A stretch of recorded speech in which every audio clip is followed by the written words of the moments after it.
नमस्कार, स्वागत है साहित्यिक झरोका चैनल पर। आज हम करेंगे ध्रुव स्वामिनी नाटक में चित्रित मूल समस्या। देखिए, जो ध्रुव स्वामिनी नाटक है ये जयशंकर प्रसाद जी का नाटक है। इसके बहुत से वीडियो मैं पहले डाल चुकी हूँ, उनका लिंक मैं इस वीडियो के डिस्क्रिप्शन में डाल दूंगी, तो आप वहाँ से कर सकते हैं। आइए आज इस प्रश्न को जानने का प्रयास करते हैं। देखिए, ध्रुव स्वामिनी की अगर बात करें तो इसका रचना काल क्या है, 1933 ईस्वी है। इसी समय भारतीय समाज में नारी के उत्थान की बात चल रही थी, जैसे नारी की शिक्षा, विवाह, उनके अधिकार, पुनः विवाह इत्यादि। क्योंकि ये वो समय काल है जब हम स्वतंत्रता की ओर अग्रसर हैं, यानी देश में आंदोलन चल रहे हैं। अनेक सामाजिक संस्थाएं देश में है जो आधुनिक काल में बनी थी, ऐसी संस्थाएं जो समाज में नारी की स्थिति सुधार करने के लिए प्रयास कर रही थी। ऐसे समय में साहित्य का भी ये कर्तव्य था, या साहित्यकारों का ये दायित्व था कि वो भी सामाजिक जो समस्याएं हैं उनको केंद्र में रखकर अपनी रचनाएं लिखें या अपनी रचनाएं लोगों तक पहुंचाएं। तो वही कर्तव्य जयशंकर प्रसाद जी ने भी निर्वाह किया है। तो यहाँ पर उन्होंने जो उस समय समाज में उत्थान की बात चल रही थी या मूल समस्याएं थी, नारी की शिक्षा, विवाह की समस्या, उनके अधिकार, पुनः विवाह, ये वो समस्याएं थी जो नारी जीवन से जुड़ी हुई थी। शादियों से पीड़ित, अपने अधिकारों से वंचित, उपेक्षित नारी अपनी उपेक्षित शक्ति तथा अधिकार से आज भी वंचित है। और वो तत्कालीन समस्याएं थी, उससे पहले भी वही समस्याएं थी, आज भी जब ये नाटक लिखा गया। देखिए, इसके जो पात्र हैं वो इतिहास के पात्र हैं। हम ध्रुव स्वामिनी की बात कर रहे हैं, हम यहाँ चंद्रगुप्त की बात कर रहे हैं जो कि समुद्रगुप्त के बेटे हैं। तो ये नाटक प्राचीन हमारा जो इतिहास है उन पात्रों को केंद्र में रखकर इसकी रचना की गई है। जिस समय समुद्रगुप्त का साम्राज्य है तब भी नारी की यही स्थिति है, लेकिन जिस समय इस नाटक का रचना काल है या जब ये नाटक लिखा गया तब भी नारी जीवन के लिए समाज में संघर्ष कर रही है। तो जयशंकर प्रसाद स्वयं कहते हैं कि मेरी इच्छा भारतीय इतिहास के अप्रकाशित अंशों में से उन प्रकांड घटनाओं का दिग्दर्शन कराने की है जिन्होंने हमारी वर्तमान स्थिति को बनाने का बहुत कुछ प्रयत्न किया है। प्रसाद जी की इस विचारधारा से स्वतः ही स्पष्ट हो जाता है कि उन्होंने अतीत का चित्रण वर्तमान समय की समस्याओं के अनुकूल किया है, कि अतीत में भी नारी संघर्ष कर रही है और वर्तमान में भी नारी के जीवन में अनेक समस्याएं हैं। तो यहाँ सबसे पहली मूल समस्या क्या है, नारी की सामाजिक स्थिति। देखिए, ध्रुव स्वामिनी में नारी के जीवन को असमान स्थिति तथा उसका समाधान है, यानी जीवन की जो असमान स्थिति है उसका चित्रण और उसका समाधान ढूंढने का प्रयास किया गया है। प्राचीन भारत के इतिहास में जो प्रकाशित नहीं है उस सुनहले खंड के द्वारा प्रसाद जी ने नारी की शाश्वत समस्या जैसे प्रेम विवाह को चित्रित किया है। वह समस्या इतनी व्यापक है कि देश काल की सीमा को पार करके सार्वकालिक बन गई है। देखिए, किसी एक समय काल की ये समस्या नहीं है, बल्कि प्रत्येक समय काल में सार्वकालिक यानी सभी कालों में ये समस्या नारी के जीवन में आती रही है। पुरुष की पशुवत वृत्तियां नारी जीवन की कोमल भावनाओं के स्वाभाविक विकास में शुरू से ही अवरोधक रही है। ध्रुव स्वामिनी और रामगुप्त का बेमेल और राक्षस विवाह उसका द्योतक है।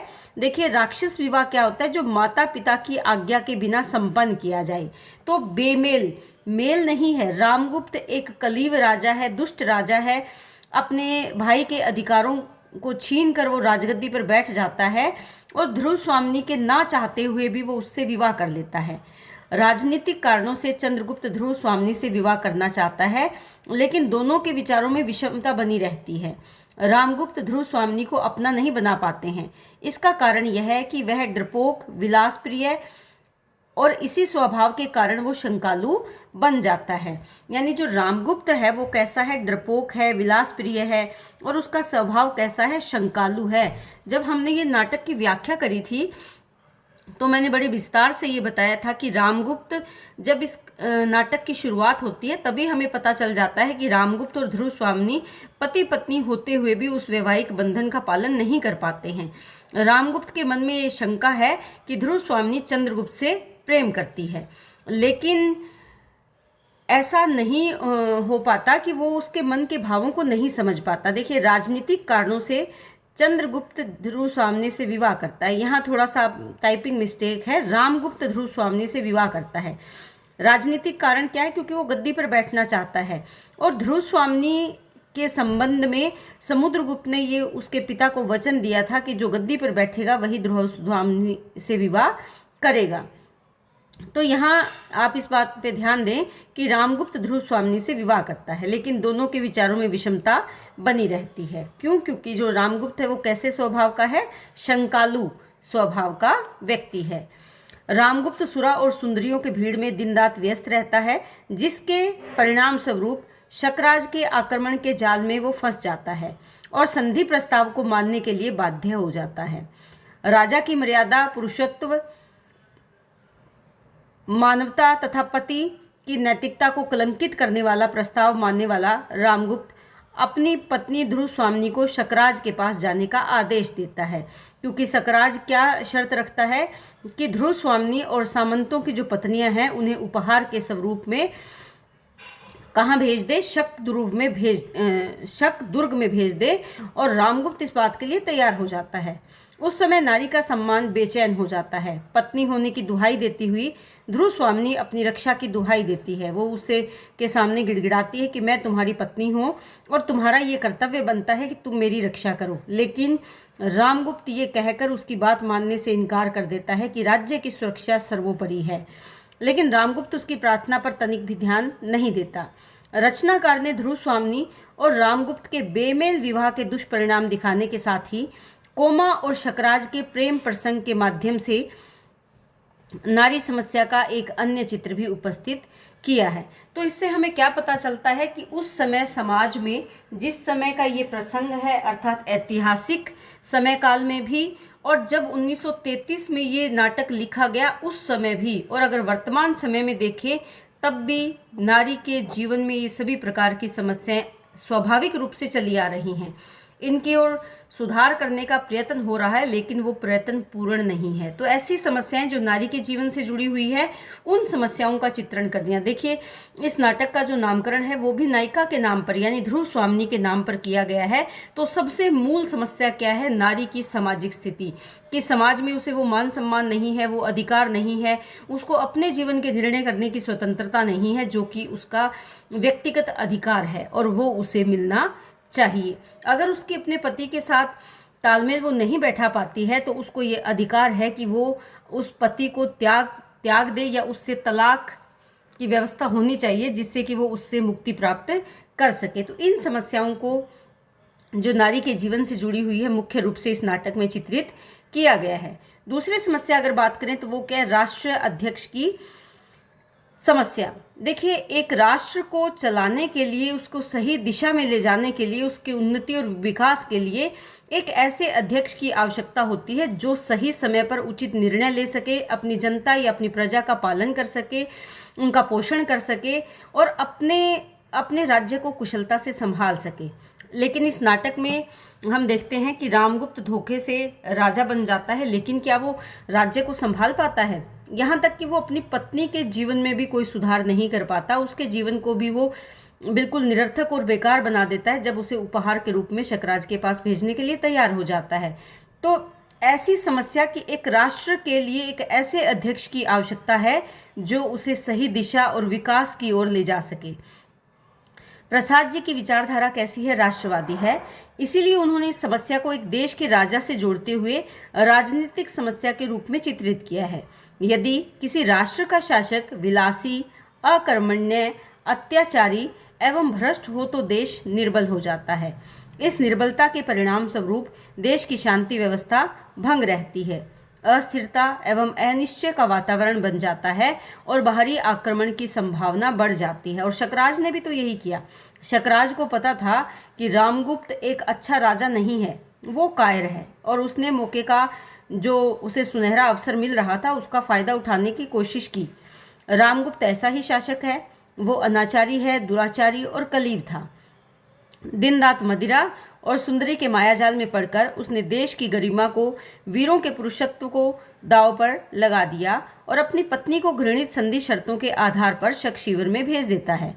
यही नहीं, वह सामंत कुमारों के लिए मांगी गई स्त्रियों के प्रस्ताव को भी स्वीकार कर लेता है। यह कृत्य किसी पतित शासक के ही हो सकते हैं, यानी जो पापी शासक है वही ये काम कर सकता है। तो क्या ऐसा शासक देश को आगे ले जा सकता है या देश में जो समस्याएं हैं उनको दूर करके उसको विकास की ओर ले जा सकता है? शायद कभी संभव नहीं हो सकता। इसीलिए क्योंकि इस समय में हमारा जो देश है, वर्तमान समय में जिस समय ये नाटक लिखा गया, तत्कालीन परिस्थितियों में हमारा देश संघर्ष कर रहा था। एक ऐसे राष्ट्र अध्यक्ष की हमें आवश्यकता थी जो अंग्रेजों से मुक्ति दिलाकर हमें, हमारे देश को विकास की ओर ले जा सके।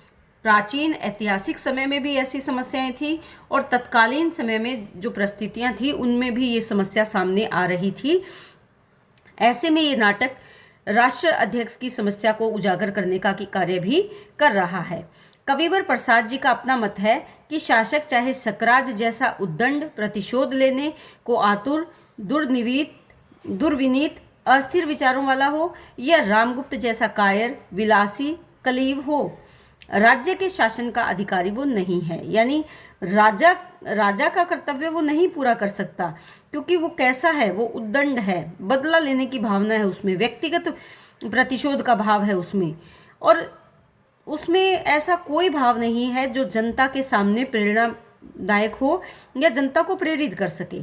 और इसमें जो शासक, उपयुक्त जो शासक से देश के विभिन्न प्रकार की कुरीतियां ही फैलेगी। यानी ऐसी जिस शासक के चरित्र में ये सब गुण होंगे या ये सब दुर्गुण होंगे तो क्या होगा, देश में कुरीतियां ही फैलेगी। इसीलिए प्रजा को अपने गौरव की रक्षा के लिए ऐसे शासक के शासन को उखाड़ देना चाहिए, तभी देश और समाज का कल्याण संभव है। तो देश में अगर इस प्रकार का शासक बैठा है गद्दी पर तो उसे उखाड़ फेंकना चाहिए।